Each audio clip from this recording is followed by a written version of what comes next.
உயிரே உறவே தமிழே, 40 ஆண்டுகளாக எதையும் எதிர்பாராமல் நற்பணி மன்றங்களாக இயங்கி வந்தவர்கள் நாங்கள். தேடி தீர்ப்போம் வா என்று தேடி அலைந்தவர்கள் நாங்கள். ஆம்புலன்ஸ் வழி விடுங்க ஐயா, ஆம்புலன்ஸ் வருது, வழி விடுங்க. நீங்க இந்த ஆம்புலன்ஸுக்கு வழி விட்டது நம் கடமை. அதே மாதிரி கடமைதான் நாடு முன்னேற வழி செய்வது.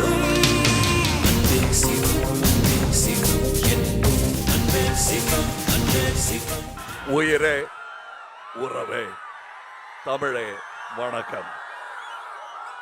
நகர்ப்புற வளர்ச்சித்துறை அமைச்சர் திரு KN நேரு அவர்களே,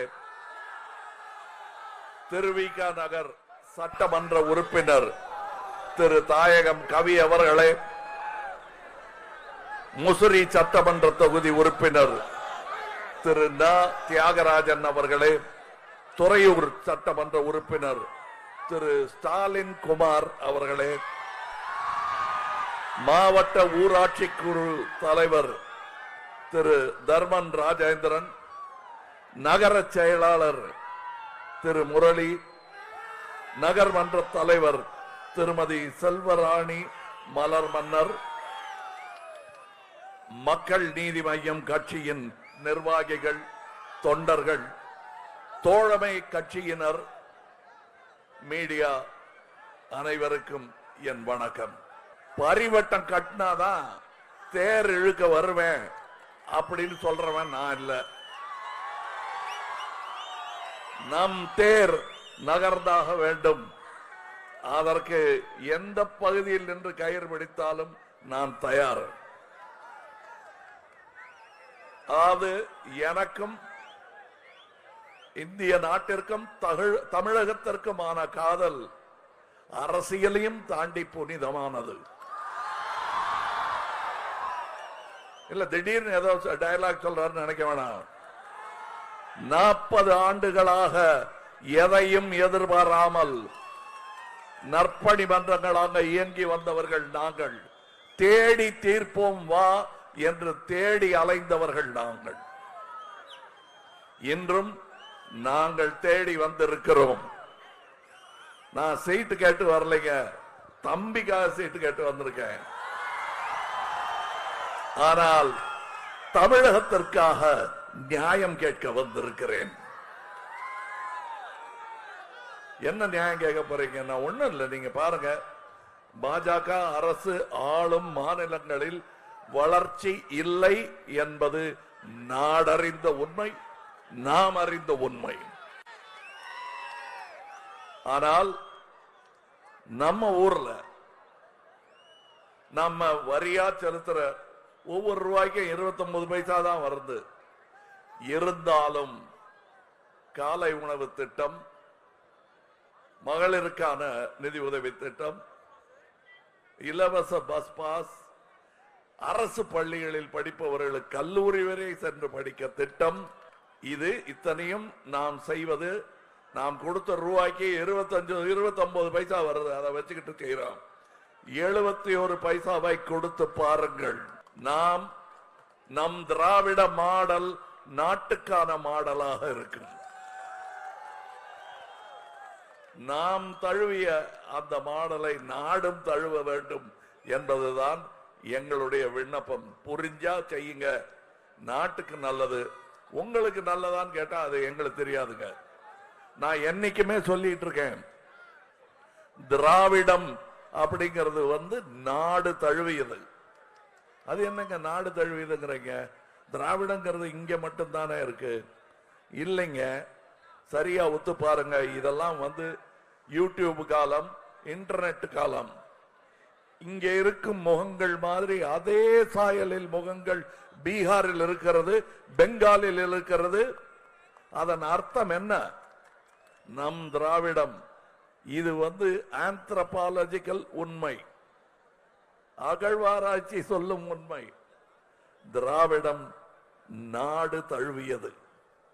இந்த ஊருக்கு மாத்திரம் அது சொந்தம் அப்படியே தள்ளி வைக்க பார்க்காதீங்க. நாங்கள் இந்தியா பூரா இருக்கோம். திரளும் நாள் வெகு தூரம் இல்லை. கிழக்கிந்திய கம்பெனிய குவிட் இந்தியா, வெள்ளையனே வெளியேறு என்று சொல்லி வெளியேற்றினோம். அந்த கிழக்கிந்தியா கம்பெனி போய் இப்ப மேற்கிந்தியா கம்பெனி வந்து கூட்டாளிகளோட வந்து சேர்ந்து வந்திருக்காங்க. இங்க மேற்கிந்தியா கம்பெனினா எங்க, குஜராத் எங்க இருக்குன்னு உங்களுக்கு தெரியும். அங்கிருந்து ஒரு கம்பெனி வந்திருக்கு. இந்த அரசே கம்பெனி மாதிரி தான் இயங்குகிறது. என்னன்றது உதாரணம் சொல்றேன். நான் உலகெல்லாம் கச்சா எண்ணெய் விலை குறையும் போது நம் நாட்டு மக்களுக்கு அதை லாபத்திற்கு விற்கும் ஒரு அரசு அரசா இல்ல கம்பெனியா? நீங்க சொல்லுங்க. இந்த மேற்கத்திய கம்பெனி செய்யும் லீலைகள் என்ன? நமக்கு கொஞ்சம் கை நழுவும் போல இருந்ததுன்னா நாற்காலி, அண்ணன் தம்பிகளை மதத்தின் பெயரால் மோதவிடு, மொழி பிரச்சனையை கிளப்பி மோத விடுங்கள்.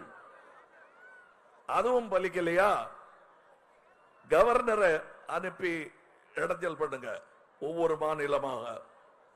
அதுக்கும் மசிய மாட்டேங்கிறாங்களா இந்த தமிழர்கள்? இடி ரைடு விடுங்க. அதுவும் பலிக்கலையா? முதல்வர்களை கைது செய்யுங்கள் எல்லா மாநிலத்திலையும். அதுவும் பலிக்கலைன்னா ஓட்டு பட்டியை தூக்கிட்டு ஓடுங்கள். இது நான் ஏதோ கதை விடுறேன்றது இல்லை, சிசிடிவில நாம எல்லாம் பார்த்த உண்மை. உங்களுக்கு நீங்களே முடிவு பண்ணிக்க எந்த அரசு வேண்டும். நான் பட்டியலிட்டு காட்டினேன் அவங்க செய்த அக்கிரமங்களை எல்லாம். அந்த அரசு வேண்டுமா அல்லது சாப்பாடு கொடுத்து படிக்க வைக்கும் அரசா? சாப்பாடு கொடுத்து படிக்க வைக்கிற ஒரு அரசு இங்க இருக்கு. ஆனால் அப்படி படிக்க வந்துட்டா கூட நுழைவு தேர்வை ரொம்ப கஷ்டமானதாக்கி திணிச்சா பழா போயிடுவாங்க அப்படின்னு நினைக்கிற அரசு தேவையா உங்களுக்கு? யோசித்து பாருங்கள். அடடா, நம்ம ஆம்புலன்ஸ் வந்துருச்சு. ஆம்புலன்ஸ் தானே, ஆம்புலன்ஸ் வழி விடுங்க.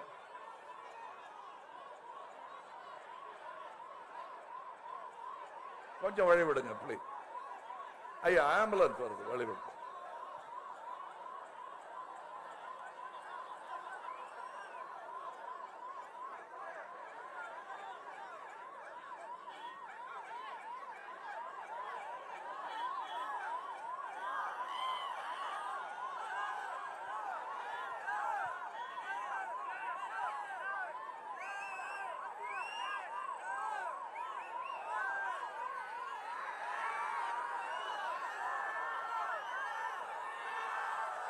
நன்றி, நன்றி.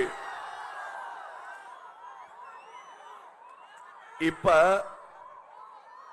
நீங்க இந்த ஆம்புலன்ஸுக்கு வழி விட்டது நம் கடமை. அதே மாதிரி கடமைதான் நாடு முன்னேற வழி செய்வது. யோசித்து பாருங்கள்.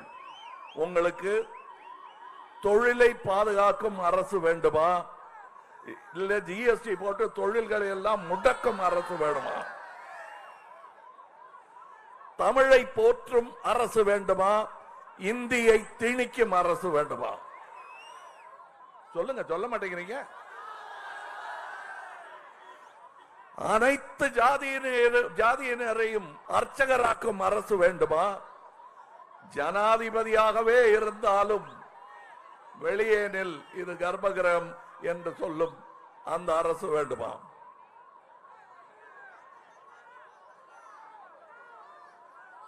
திமுக ஏழைகளுக்கான அரசு என்பதை மீண்டும் மீண்டும் நிரூபித்துக் கொண்டிருக்கிறது. பாஜக பணக்காரர்களுக்கான அரசு என்பதை மீண்டும் மீண்டும் நிரூபித்துக் கொண்டிருக்கிறது. உங்களுக்கு எந்த அரசு வேண்டும்? நீங்க தான் முடிவு பண்ணணும். வளர்ச்சி பாதையில் நடைபோடும் அரசா, வாயால் மட்டுமே வடை சுடும் அரசா? எது வேணுங்கிறது நீங்க தான் முடிவு பண்ணணும். 10 வருடங்களாக அவர்கள் சுட்ட வடையில் வயிற்றெரிச்சலில் இருக்கிறோம். நாமெல்லாம் அசிடிட்டி ஜாஸ்தி ஆயிடுச்சு.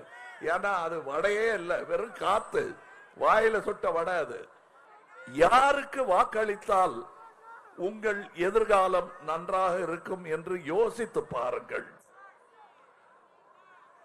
யாருக்கு வாக்களித்தால் இந்த நாடு அமைதி பூங்காவாக இருக்கும் என்று யோசித்து பாருங்கள். பெரம்பலூர் நாடாளுமன்ற தொகுதியின் வேட்பாளர் திரு KN நேரு அவர்களுக்கு நீங்கள் வாக்களித்தால் தமிழகம் முன்னேறும். உங்கள் குரல் பாராளுமன்றத்தில் கேட்கும். நான் முதல்ல சொன்னேன், பரிவட்டம் கட்டினாதான் நான் தேர் இழுப்பேங்கிறது இல்ல. இங்கே நான் நியாயத்தை தவிர வேறு எதுவும் கேட்டு வரவில்லை. இது தியாகம் இல்லை, தமிழகம் காக்கும் வியூகம். அதில் உங்கள் பங்கும் இருக்க வேண்டும். நம்ம மேல, நம்முடைய கலாச்சாரத்தின் மொழியின் மேல் கை வைப்பவர்களை மை வைத்துத்தான் அகற்ற வேண்டும். அதை நீங்கள் செய்வீர்கள் என்று நான் நம்புகிறேன். ஆளு KN நேரு அவர்கள், சின்னம் உதயசூரியன்.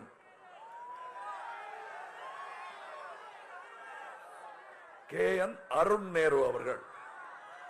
எப்படி சொன்னாலும் ஒண்ணுதான், ஒரே குடும்பம் தான். அது எனக்கு பல நாள் பழக்கம் அப்படியே வந்துருச்சு.